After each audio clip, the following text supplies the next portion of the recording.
akagaruka Imana yabinkoreye we yabinkoreye we. Tuje mwese abadukurikirana kuri MT TV banje kubasuhuza mbese amahoro y'Imana nabane namwe. Aha turi tugeze kwa Pastor Kibonke mu rugo wa mupasiteri twababwiye ejo bundi uheruka kugira gutya akiyahura akiyambura ubuzima. Aha turi rero tuje mu rugo rwe aho baje gusezereraho ku murambo we bwa nyuma. Tuje kugira ngo amakuru yose tuyabahe nkuko mwagiye mubidusaba ko twazajya tugera kuri tere tukabaha amakuru yose nkuko ari. Rero ntimucikwe, aha tugeze niho dutegereje gatoya yuko umubiri we uri buze kutugeraho mu kandi kanya. Turabereka amakuru yose uko ateguye kuko hano tugeze ni mu rugo, ni kuri tere. Muze mwese dufatanye kureba iyi nkuru. Aho maze mubwire Pastor Kibonke ntabwo ari urushishi bacisha mu byatsi kugira ngo rutamenyekana. Natwe twayoboye impamvu rwose. Ni umuntu wakoreye Imana muri iki gihugu. Nabyumvise yakoreye Imana muri iki gihugu, ariko kandi icyo twabasha kuvuga ni ikintu kijyanye.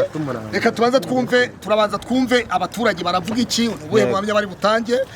Tudatangaza amakuru mbere, mu yandi magambo dushobora gutangaza amakuru mbere y'igihe kandi atari ngombwa. So ndibwira rero yuko tubanza gusa hari umugabo. Itegereze neza, uwo ni Pastor Claude nawe yaragiye gutabara nkuko nk'abandi bakozi b'Imana, ariko murabona yuko bamubujije kwinjira ngo ajye gusezera ku murambo bwa nyuma. Uyu ni Pastor Claude, nawe ntiyemerewe kwegera abandi bakristo n'abandi bapasteri bagenzi be nkuko nawe yagahawe uburenganzira bwo gutabara nkuko abandi batabaye. Bagerageje kumukumira ndetse bagerageje no gushaka kumukubita, uretse ko nawe murabizi ko ari umusore kandi ni umurwana ntambara zabo zo mu mwuka n'izo mu mubiri. Yagerageje nk'umuntu w'umugabo, ariko murabona ko ntago bamworoheye na gatoya. Barashaka kumuhohotera, ariko intsinzi y'Imana itahe mu ijuru ku bwa Pastor Claude. Ku rugamba rwiza rwa ni abanyamakuru kugira ngo babashe gufata iyi nkuru. Imana imuha umugisha. Pastor Claude uragerageje.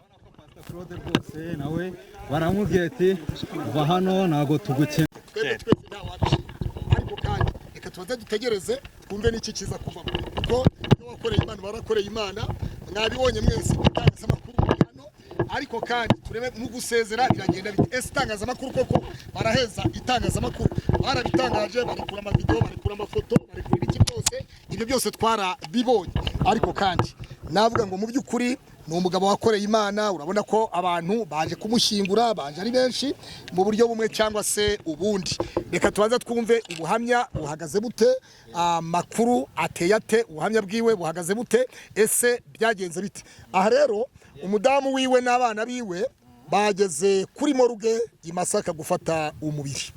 So ndumva rero ibindi bisigaye turabimenya mu kanya. Hanyuma Pastor uri kubona ari impamvu iri gutuma uriya mugabo ari gukumira itangazamakuru cyane.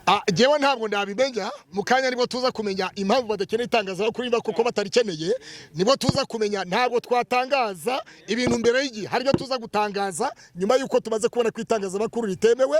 Ibyo baza kuba bahisha twe turaza kubihishura. Murakoze cyane.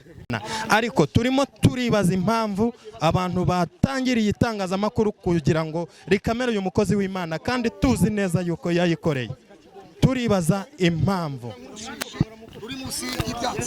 Oya, umukozi w'Imana Kibonke ntago bamugize nk'urushishi, ahubwo nubwo mwebwe itangazamakuru muza gufata amakuru mugafata n'ibitabaye mukabeshya. Oya ntabwo ari ukuri. Icyambere amafoto yashyizwe hanze n'abamubonye arimo aritwika ndetse bayasakaje itangazamakuru niho ryanyine. Uyu munsi wa none itangazamakuru, Kibonke n'umuntu wakoreye Imana, Kibonke n'umusitari, Kibonke ntabwo ari umuntu wagira urushishi, ni umuntu utahishwa ngo bishoboke. Nkuko Pastor Nyakwigendera Theogene Nzahuke yagaragiwe n'abanyamakuru baramuherekeza, bamuherekeza neza. Kubera iki batatuma itangazamakuru yerekeza Kibonke? Pastor namubonye. Oya, ntago ari ikibazo, ariko mwebwe ikibazo najye basobanuriye. Iyo muza mukabisaba ikibi cyanyu muragenda mukandika ibitabaye. Nk'ubu nka kare mwanditse ngo umurambo we bawimanye kuko ngo atishyuwe $8,000,000 kandi murabeshya sibyo. Ibyo rero iyo umaze kumenya igitangazamakuru cyabyanditse watubwira ngo ni kiye gitangazamakuru cyanditse. Natwe dufite ukuntu tubakosora. Ni bene wanyu. Buretse banze wumve se. Banza wumve. hanyuma rero reka twibarize umusaza umubyeyi nawe wari umukristo wa Kibonke nari umukristo wa Kibonke yego hanyuma Kibonke yakoreye Imana muri iki gihugu ndetse no hanze yacyo yari umustar Kibonke yari umustar ni umuntu uzwi n'abantu benshi kuba yari yahuje essence amaze kugirana ibibazo n'umugore we ibi bintu biguhira isomo nk'umusaza umaze kugira imvi z'umweru ndetse n'iz'umukara uyu Kibonke twarabanye dusenga Imana iramutoranya aba umukozi w'Imana ndetse ukomeye yego ndetse yari ku rugamba yego kuko natwe tururiho yego abakozi b'Imana twese rero uru rugamba turiho yego rw'umurimo w'Imana ni ukuvuga rero ngo igisigaye ubu ngubu atubereye urugero rwiza kandi tumaze kumenya neza ibirindiro by'umwanzi aho biri ahubwo Satani bagiye gushya kuba umudamu wa Kibonke yashatse ababawusa harimo n'uriya mugabo muremure wabujije itangazamakuru kandi itangazamakuru ku munsi wa mbere ryarahageze yaba BTN yaba TV1 n'ibindi bitangazamakuru bya social media byarahageze uriya mudamu yakodesheje uriya mugabo akabanganira itangazamakuru benshi batangiye kuvuga bati uriya mugabo niwe watumye Kibonke yiyahura n'uriya mugore we urabivuga iki ibyo ntabwo twabivuga gutyo kuko buryo uri ku rugamba ntabwo umenya uko urasaha arafa ariko niba byabaye ntawe twabigerekaho ariko icyo tuzi ko yari umukozi w'Imana kandi yaguye ku rugamba kandi natwe dusigaye urugamba turarukomeje ubu tugiye kuvuga dushize amanga ndetse abantu bagiye kubona Imana birenze uko byari biri bivugwa yuko ku munota wa nyuma ari mu bitaro bya gisirikare i Kanombe bari bamwiyegamije bamurwaje yaravuze ngo musabire Imana imbabazi ndasaba Imana imbabazi ndetse n'abanyarwanda bose mubasabira imbabazi n'isi yose imbabazi arenzaho ijambo rya gatatu rivuga ngo bazamushingurira urusororo mu makaro ubu twitega yuko agiye gushingurwa mu makaro i Rusororo ubu niho bagiye turamutse tutabonye ashinguwe mu makaro n'abatubwira yuko yaba yarihariye byaba ari ukutubeshya reka twongere nimutuze tubabwire urumva yihana ibitaro baduhaye amakuru batubwira yuko ngo yicujije asaba ko bazamushyingura mu makaro i Rusoro nibatamushyingura mu mva ifite agaciro nk'ako yasabye niba hubahirijwe ko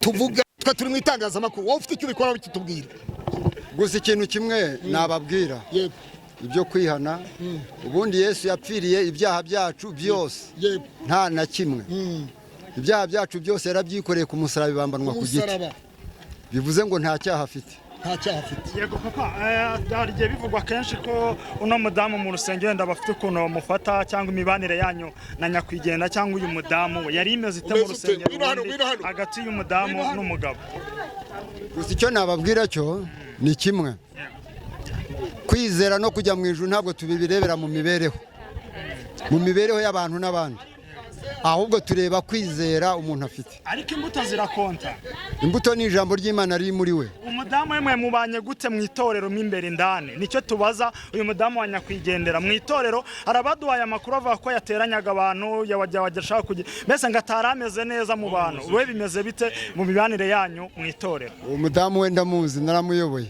bose narabayoboye uriya mudamu njye ndi pasiteri uriya mudamu icyo nzi ni uko arakijijwe mwe kurebera ku byabaye ahubwo we n'umutima we n'Imana ye n'imbuto iri muri we iri jambo ry'Imana ndakeka ko akijijwe neza murakoze cyane wanga kurya ukaburara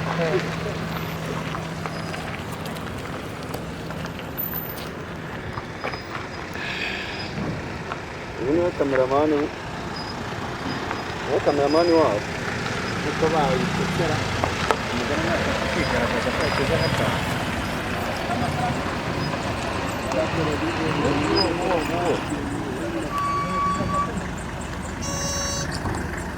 baje kudukubita batubutse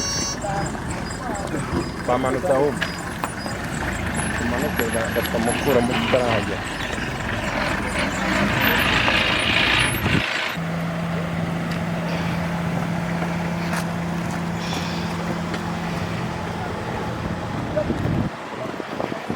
bamukuriramo inyuma mani isi imodoka irasubira inyuma amakuru kuyafata biragaragara ko bitoroshye kuko bavuga ko bitemewe gufata inkuru ariko twakoze uko dushoboye tugerageza gufata amakuru make cyane ashoboka muri buze kwihangana ayo muri buze kubona niyo turi buze kuba twabonye so ntago byoroshye rero ni urugamba rukomeye baravuga bati ntago byemewe ko dufata amakuru hano hantu twagira ngo tubibutse yuko ndetse hari ibinyamakuru byinshi bigiye bitandukanye ariko mu by'ukuri biragaragara yuko badakeneye ko dufata amashusho ku mpamvu runaka zitazwi ariko wenda turaza kugerageza tubaze abashoboka babasha kuduha amakuru muri bwihangane kubwo amakuru menshi murize kumva ndetse na Pastor Claude murabona ko ahabaye yahageze mwese mutere mikoro kadutere mikoro tuganire hano no kuvuga ngo ibintu byabaye ko bitari bimenyerewe muri sosiyete. yego tubwire impamvu biteye ikintu impamvu iri gutuma uri umuturanyi wa hano ariko baravuze ati wowe genda ntabwo ugomba gutabara Kibonke niyo mpamvu icyabayeho ni uko habaye ibintu bidasanzwe umuntu w'umukozi w'Imana yegereza microphone zose akagira atya akiyahura niyo mpamvu byateje ibi ngibi byose mubona. yego niyo mpamvu se ukoki wari ugiyeyo nyine nyuma bikarangira ukoze ritani nuriya mugabo nawe gusubije inyuma nk'uko ari gusubiza inyuma abandi wowe cyangwa wari uje gushungera ibyo twabujijwe no gufotora ariko njye nk'umuturanyi we ko n'ibyabaye byose wari uhari nararebaga yego nk'umuturanyi nyine natabara umuco niko bimeze. yego byagenze bite rero sa nk'utubwira ishusho y'ukuntu byagenze umunsi Kibonke yitabagaho Imana ari byo batumvikanyemo nk'umuryango we n'umudamu cyangwa byo mu ngo murabizi muri abantu bakuru yego biba ngombwa nyine ko iyo mu buzima yego ariyahura.